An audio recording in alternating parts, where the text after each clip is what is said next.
In this lesson, we will explore the general techniques for creating tweens, as well as expand on the knowledge of default values. You are ready? Let's go!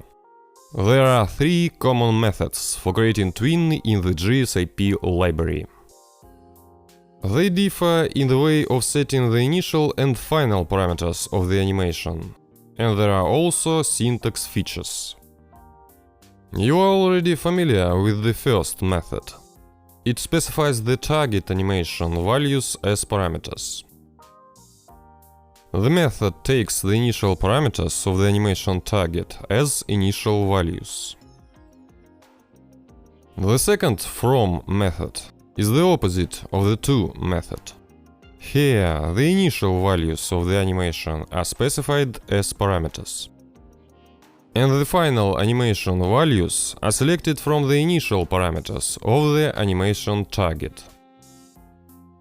The third method ignores the original parameters of the target of the animation, and you specify the start and end parameters yourself. Please note, the syntax is case sensitive. It is worth noting that when writing competent and efficient code, it is better to avoid the from to method. This will make the code more concise. After all, with this approach, the starting or ending values are dynamically substituted from the current values of the target objects of the animation. In addition, making changes to the property values of the target objects will change the entire animation without having to edit the values in the method itself. Let us illustrate the theoretical information with examples. We will have two files. The HTML document contains a link to the cascading style sheet file, and also a link to the GSAP library located locally. In the main HTML block of the document, there are three div block tags.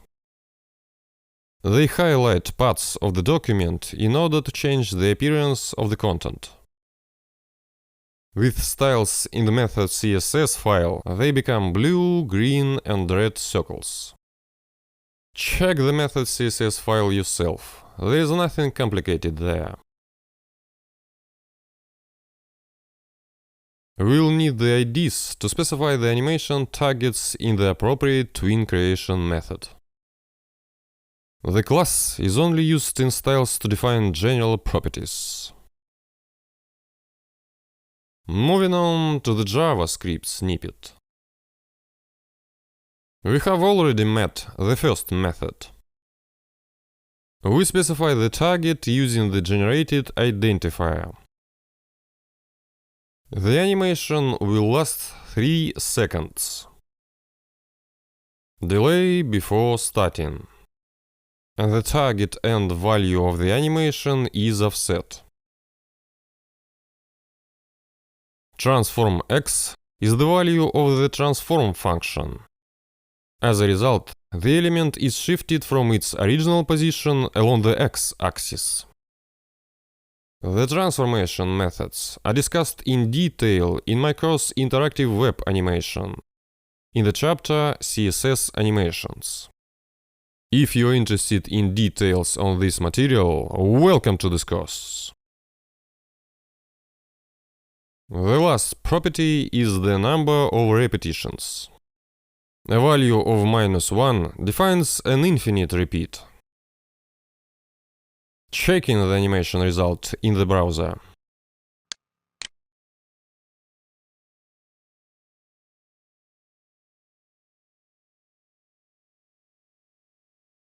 Now, let's look at the antagonist method. Target ID. The duration is the same. Let me remind you that the duration can be specified in curly braces by specifying the duration property. And again the delay before the start. The next parameter will define the starting position of the target object. The circle will be offset by 700 pixels on the x-axis from the original position. And endless repetition. Checking the result.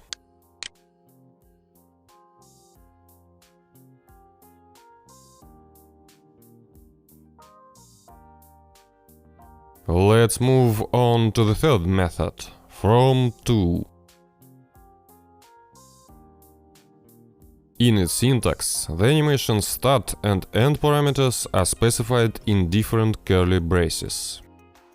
After defining the start parameters, we will immediately offset the target of the animation.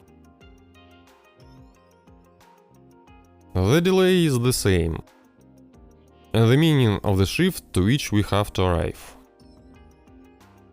Endless repetition. Let's see the result.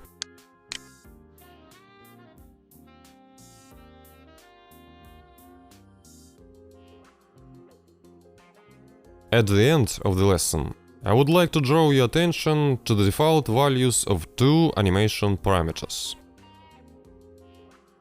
You already know that if the animation duration is not set, it will be half a second. Now you will find out the default value of the ease property. You should have noticed that the circle in our example did not move at a constant speed. Namely, there was a smooth deceleration towards the end of the animation in each repetition. By default, the ease property is set to power 1 out. On the official GSAP website you can see the kinds of ease values. And in this course, we will gradually get acquainted with the new values of this parameter. It is worth noting that the library has a defaults method that allows you to change the default properties. As a result, all tweens will inherit these properties. The only exception will be those tweens which have inheritance cancelled with the command inherit false. This concludes our lesson. In the next lesson, you will learn what timeline is in the GreenSock Animation Platform.